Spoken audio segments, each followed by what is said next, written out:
Bonjour à tous. Alors, cette leçon portera sur les types de phrases.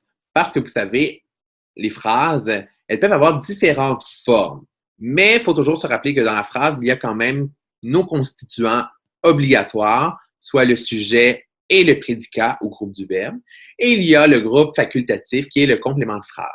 Dans toutes les phrases, il faut retrouver au moins les deux obligatoires, peu importe la forme. Alors, les quatre types de phrases qu'on voit le plus souvent, ce sont les phrases déclaratives, interrogatives, impératives et exclamatives. Alors, il semble avoir un délai entre mon écran et ce que je dis. Ah, voilà, déclarative, interrogative, impérative et exclamative. La phrase déclarative, c'est la phrase qu'on voit le plus souvent. Alors, la phrase déclarative, son but, c'est de donner une information, d'accord? Donc, ou énoncer quelque chose. Par exemple,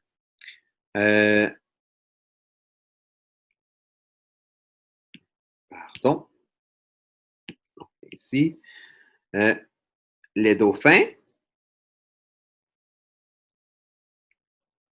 nagent rapidement.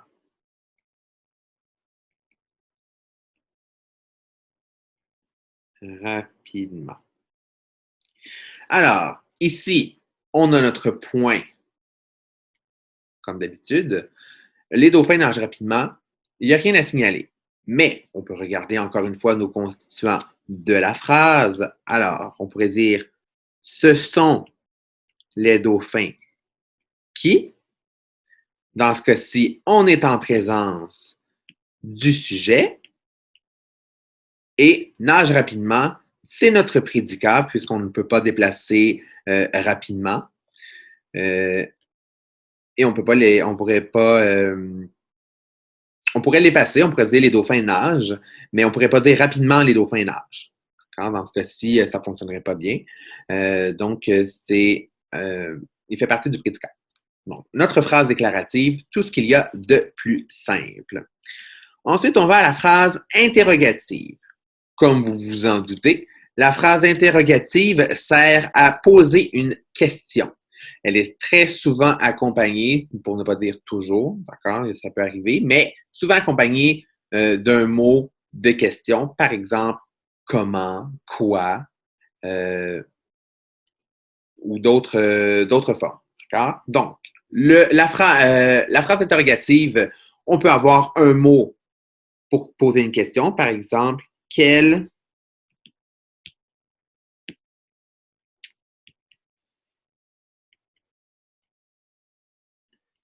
est ton animal préféré?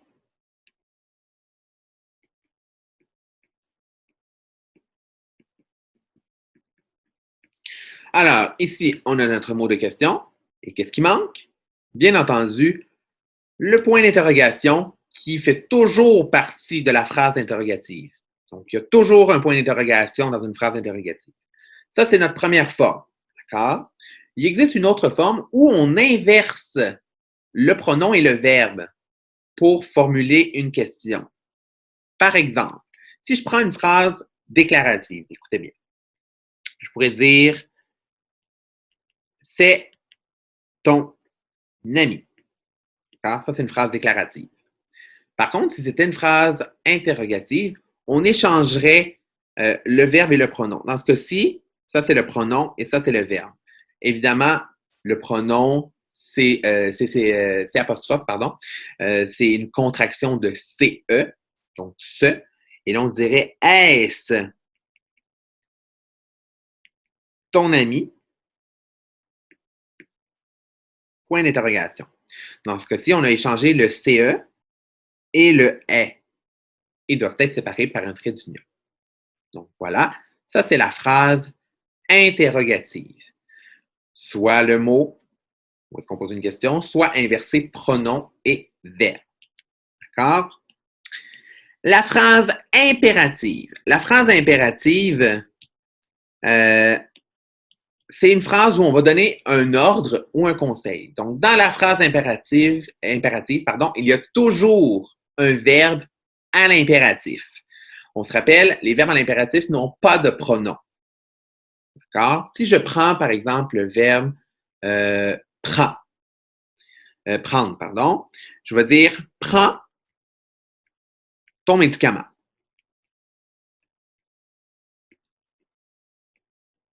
Donc, on pourrait penser que c'est une maman qui dit ça à son enfant, prends ton médicament. Dans ce cas-ci, prends n'a pas de pronom. D'accord? Donc, prends, c'est le verbe à l'impératif. Et ton médicament, eh bien, ce n'est pas le sujet. D'accord? Le sujet, dans ce cas-ci, il est implicite. Parce que si c'était une phrase déclarative, on dirait tu prends ton médicament. D'accord? Mais dans ce cas-ci, prends s'adresse à une personne. Donc, prends, c'est le verbe. Et prends ton médicament. Ton médicament, c'est le complément direct du verbe. Dans ce cas-ci, on n'a pas de sujet. D'accord? Le sujet, il est implicite, il n'est pas écrit. Mais on s'entend qu'on parle à quelqu'un. D'accord? On s'adresse à quelqu'un. Donc, le sujet, c'est toi. Ici, prends, deuxième personne du singulier, c'est un tu. Donc, le sujet, c'est l'autre, le toi. D'accord? Encore une fois, on peut regarder notre point. C'est un point ordinaire. C'est bon pour la phrase impérative. Maintenant, on va à la phrase exclamative. Je n'ai pas fait apparaître. La phrase exclamative, c'est pour exprimer une émotion ou un sentiment. D'accord? Majoritairement, il y a un mot qui va venir démontrer que l'émotion, elle est plus forte. Par exemple, si je dis il est beau, c'est une phrase déclarative.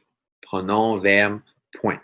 Si je voulais donner de l'émotion, je dirais comme il est beau.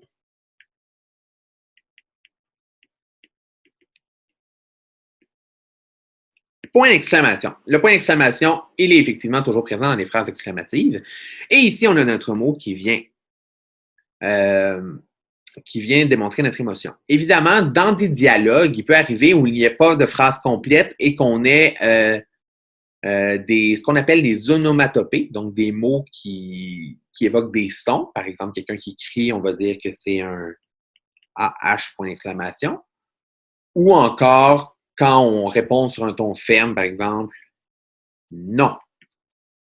D'accord? Ça, ce sont ce qu'on appelle dans des dialogues des onomatopées, quand ça représente des sons, ou encore un mot pour dire, pour démontrer qu'il est dit avec émotion. Alors, évidemment, on peut changer les phrases selon le type de phrase, comme je l'ai montré à plusieurs reprises, mais là, cette fois-ci, on va le faire pour différentes catégories de phrases. Par exemple, on va prendre une phrase déclarative, donc une phrase ordinaire. On va dire les élèves travaillent fort.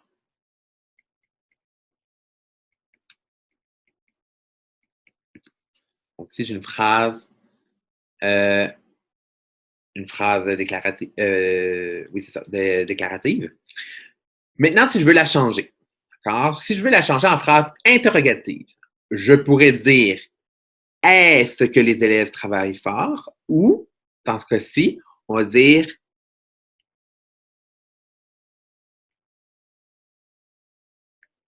travaillent-ils fort? Donc, ce que j'ai fait, c'est que j'ai pris les élèves, je l'ai remplacé par ils. Ils travaillent fort. Ici, j'ai inversé le verbe et le pronom pour faire une phrase interrogative. D'accord? Ici, c'est interrogative. Maintenant, impérative. On se rappelle, dans une phrase impérative, il n'y a pas de pronom. Donc, les élèves travaillent fort.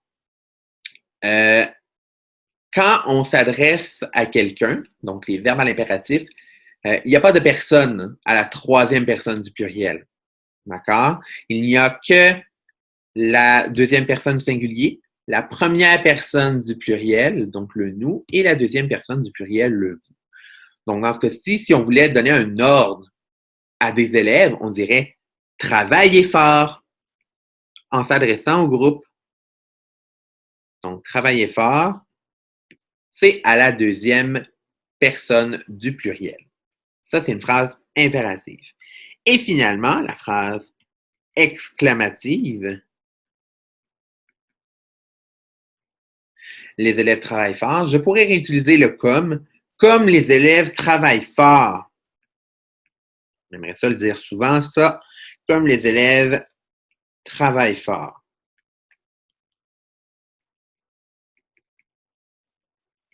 Travaillent fort. Point d'exclamation.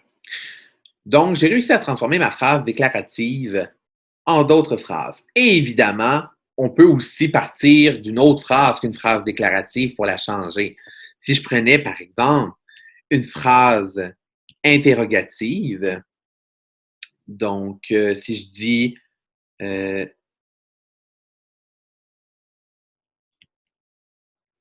font-ils des travaux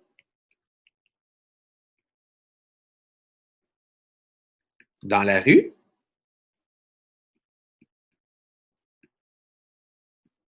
J'ai une phrase interrogative. Je pourrais la changer en d'autres formes de phrases aussi. Si je la mets en déclarative, je dirais ils font des travaux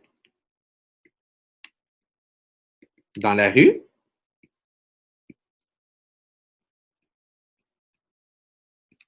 Si c'était impérative, je pourrais dire faites, encore une fois, deuxième personne du pluriel, faites des travaux dans la rue.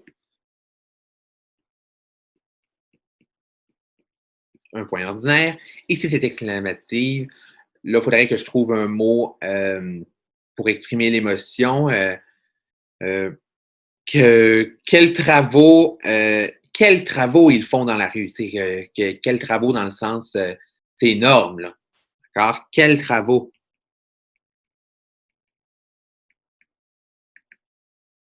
Et non pas dans le sens de la question. Hein. Faut bien voir la nuance.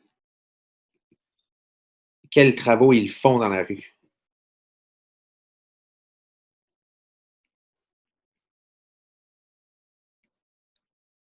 Si je reprends le même exemple avec les élèves travaillent fort. Je pourrais dire quel travail ils font. C'est exceptionnel. D'accord? Donc, dans ce cas-ci, quel peut aussi servir comme mot d'émotion et il pourrait servir comme mot d'interrogation. Voilà, c'est ce qui conclut la leçon sur les types de phrases. Et évidemment, plus tard, on verra les formes de phrases. D'accord? Donc, phrase négative, phrase positive, mais je vous garde ça pour une autre leçon. Merci encore une fois de votre écoute.